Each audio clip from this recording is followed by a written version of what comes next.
నేడు బీఆర్ఎస్ ఎమ్మెల్యేలు ఎమ్మెల్సీల బృందం కాళేశ్వరం ప్రాజెక్టును సందర్శించనుంది. 2 రోజుల పాటు కాళేశ్వరం ప్రాజెక్టుల ప్రాంతాల్లో పర్యటించనున్నారు. అసెంబ్లీలో బడ్జెట్ ప్రసంగం ముగిసిన వెంటనే బయలుదేరనున్నారు. 2 బస్సులో వెళ్లేందుకు పార్టీ అన్ని సిద్ధం చేసింది. మొదట కరీంనగర్ ఎల్ఎండి రిజర్వాయర్ను సందర్శించనున్నారు. అనంతరం రామగుండంలో రాత్రి బీఆర్ఎస్ బృందం బస చేయనుంది.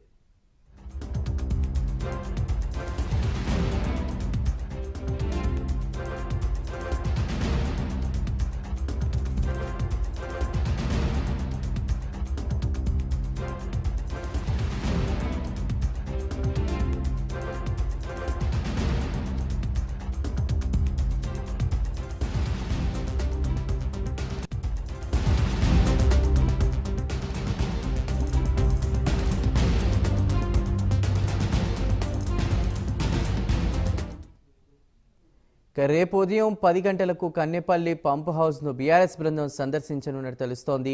11 గంటలకు మేడిగడ్డను పరిశీలిస్తారు. గోదావరికి వస్తున్న వరదను ఎత్తిపోసి ప్రాజెక్టులను నింపడంలో కాంగ్రెస్ ప్రభుత్వం అనుసరిస్తున్న వైఖరిని ఎండగట్టనున్నట్లు నేతలు తెలిపారు. అనంతరం తిరిగి హైదరాబాద్కు రానున్నట్టు తెలుస్తోంది. పూర్తి వివరాలని మా ప్రతినిధి చందు అందిస్తారు.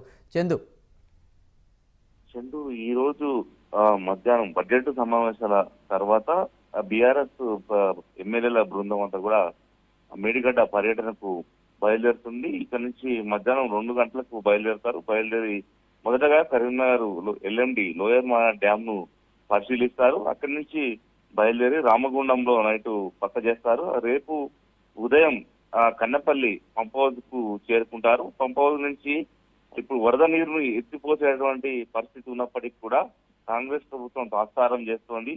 కనీసం 2 టీఎంసీల నీటిని ఈరోజు ఎత్తిపోయొచ్చు. దానివల్ల మల్లన్న సాగర్, కొండపోచమ్మ సాగర్ తో పాటు పలు డ్యామ్లన్నీ కూడా నింపవచ్చు, అవన్నీ రిజర్వాయర్లను నింపవచ్చు. కానీ కాంగ్రెస్ ప్రభుత్వం మాత్రం ఆ పని చేయడం లేదు అనే విషయాన్ని ప్రజలకు తెలియజెప్పాలని కూడా ప్రయత్నం చేస్తుంది. అక్కడి నుంచి కన్నెపల్లి నుంచి బయలుదేరి మళ్ళీ మేడిగడ్డ ప్రాజెక్టును రేపు 11 గంటలకు వాళ్ళు సందర్శిస్తారు. అక్కడైతే ఇప్పటికే మేడిగడ్డ ప్రాజెక్టు వద్ద 2 పిల్లర్లు కుంగుబాటుకు గురయ్యి కూడా దాదాపు 6-7 నెలలు దాటినప్పటికీ కూడా ఇప్పటివరకు మరమ్మతులు చేయలేదు. ఎన్డీఎస్ఏ రిపోర్టు కోసం ఆ ప్రభుత్వం వెయిట్ చేస్తా ఉంది.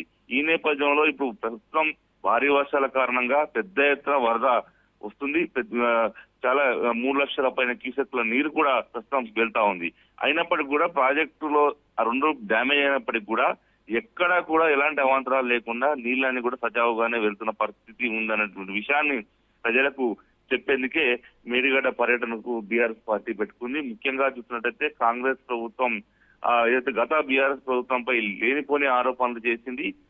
ప్రాజెక్టు మొత్తం అంటే మేడిగడ్డ ప్రాజెక్టులో చాలా బ్యారేజీలు ఉన్నప్పటికీ కూడా మొత్తం కాళేశ్వరం ప్రాజెక్టే మొత్తం కుంగుబాటుకు గురైనటువంటి అసత్య ప్రచారాన్ని చేసింది అనే విషయాన్ని ప్రజలకు తెలియజెప్పాలని కూడా భావిస్తా ఉంది. అందులో భాగంగానే డైరెక్ట్ గా బీఆర్ఎస్ పార్టీ ఎమ్మెల్యేలు ఎమ్మెల్సీల బృందం అంతా కూడా అక్కడ చేరుకొని అక్కడి నుంచే అందరు ప్రజలకు వివరించాలని భావిస్తూ అందులో భాగంగానే ఈ పర్యటనను పెట్టుకుంది. Chandu. Right Chandu, thank you.